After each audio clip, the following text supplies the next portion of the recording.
Hey, what's up everyone? Welcome to episode 4 of the Chaos Theory Quick Start Guide. In this one, we're going to be taking a look at the character sheet and what goes into making a character.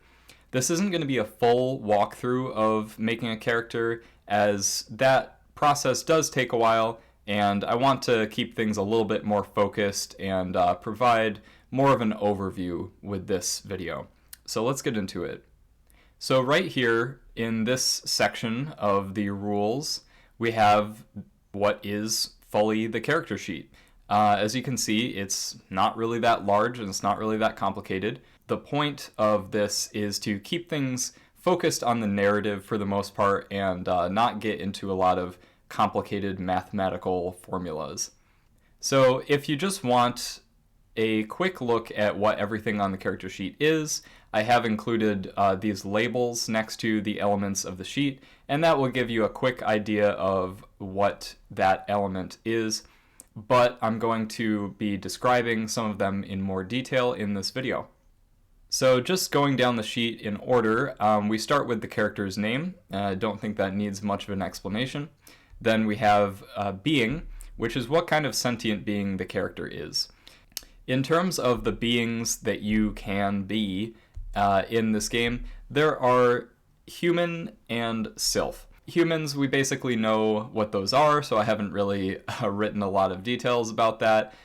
Sylphs are silicon-based life forms, so they are essentially very sophisticated robots with artificially intelligent minds. And they come in a couple different types, physically speaking. There are humanoid sylphs, which are basically sylphs that look like humans. They may be easy to distinguish from a human at a glance, or they may not. Some of them actually look a lot like humans, and it would be very difficult to distinguish between a human and a humanoid sylph. There are also quadruped sylphs. So these are large cat or dog-like forms, typically a little bigger and heavier than a humanoid, and they have a tail that ends in a multi-digit manipulator, so they do have a little bit of a hand that they can use to manipulate objects. Finally, we have avian forms, which can fly. However, they do not have the same sort of ability to manipulate physical objects that the humanoid and quadruped types have, so they are a bit limited in their physical abilities other than mobility. So you are free to choose which kind of being you would like to play as. Those are your choices. So moving on, characters have spark tokens at any given time, and we talked about that in the moves video, so I'm not really going to go too much into that.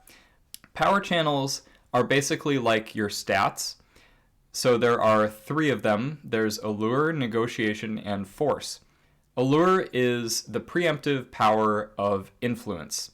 So Allure is what you're going to be using to draw a vector, as we discussed in the previous video. That's going to let you gain social leverage on people. Negotiation is all about skills. It's all about the different abilities that you have to bring to bear and your ability to compete with other characters. Finally, Force is the last-ditch power of violence, and that is all about combat. It's all about fighting. So those are the 3 things that you can choose to basically specialize in terms of what sort of character that you want to play in general. And each power channel is rated with a number on a scale of 1 to 10. So as a new character, you simply pick one of these sets of numbers, and you just assign each number to one power channel as you see fit. So next, skills. This is another one that should be pretty familiar to anyone who's played anything like D&D. So skills are simply the things that your character has some expertise or talent in.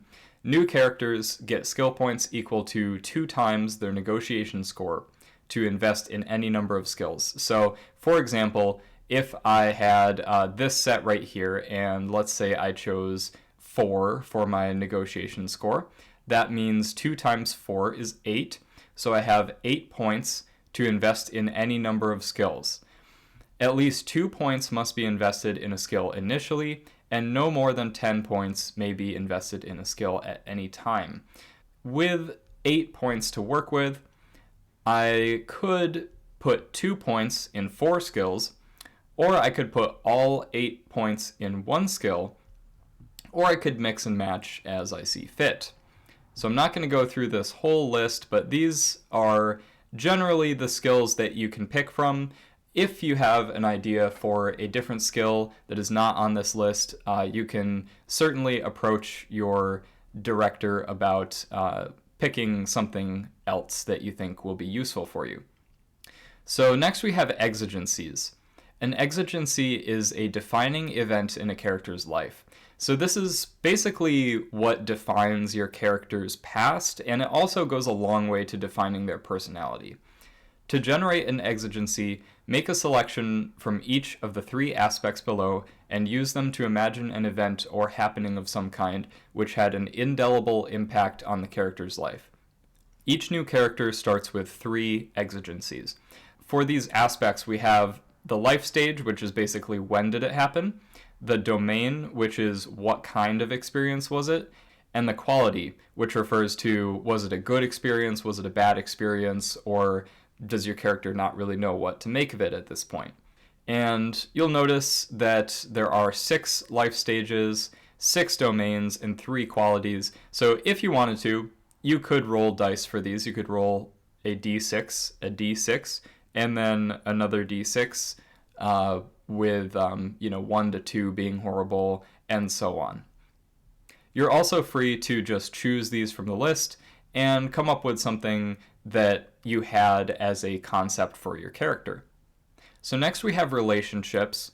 Relationships are how your character is connected to the other characters in the story. So when you make a character, you pick 2 of these connections from the list, and then you pick another character to apply the relationship to.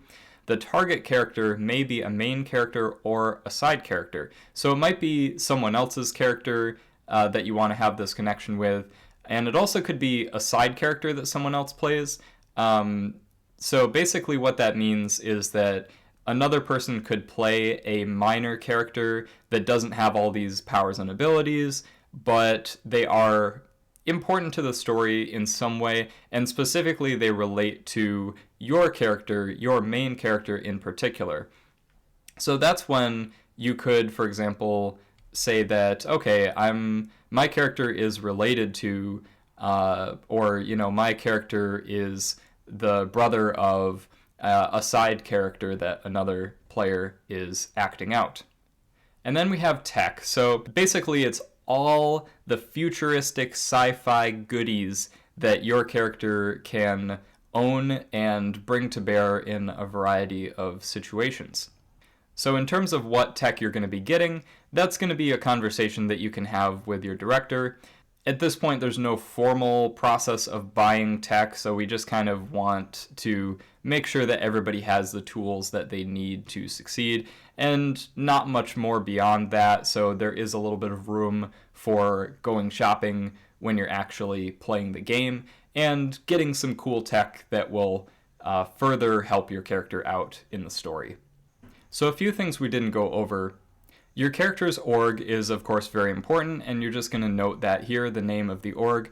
And your character's position within their org is also very important. It goes a long way towards defining who your character is, what their role in the story is. So you're just going to put the name of their position here. Injuries and vectors we did discuss in previous videos, so that's where you would mark those down.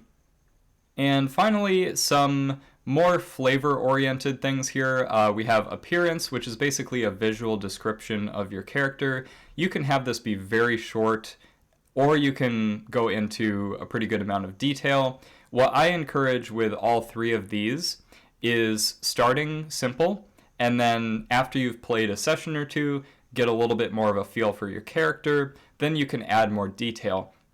However, if you are the kind of person who likes to come up with a backstory for your character, then feel free to fill this out to your heart's content. Just don't go too crazy, because we want to leave some room for growth and change that will happen as we play the game.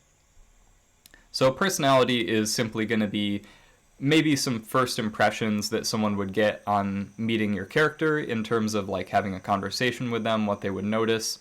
And you could go a little deeper into it as well, the kinds of things that people who know you very well would notice about your character. And then finally, we have trivia, which is simply a fun fact about your character. I would really encourage you to pick something that doesn't seem to matter that much, because this is kind of just a chance to have a little fun with your character, and who knows, maybe it will actually become important at some point. So that's about it for this video. Thanks for watching, and I hope to see you in the next one.